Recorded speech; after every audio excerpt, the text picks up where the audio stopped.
How to remove background noise or noise cancellation on Audacity.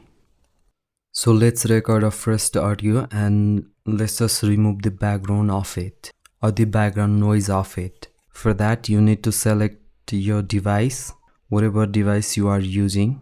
Device meaning your recording mic, and simply click on this record button. Let's give few seconds silence while recording, then start speaking. Click on this record button. Hello, welcome to the channel. This is the tutorial based channel where we will be giving how to fix things as it comes on your daily issue. Okay. To remove the silence, you need to select the silence part first and go to this effect. Go on this noise removal and repair. Click on this noise reduction.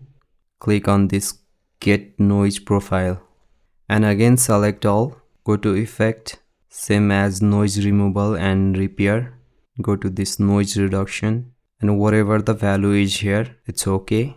It detects automatically by the system and click on OK. So now it removes the background noise as you can hear.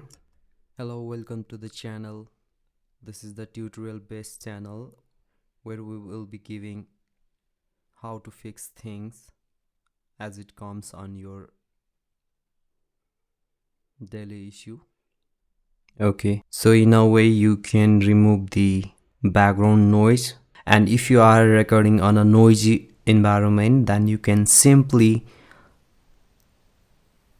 give some more silence and record it, and later you can repeat the same process. Then it will be fixed your background issue and you can get your clear voice. So see you on the next one.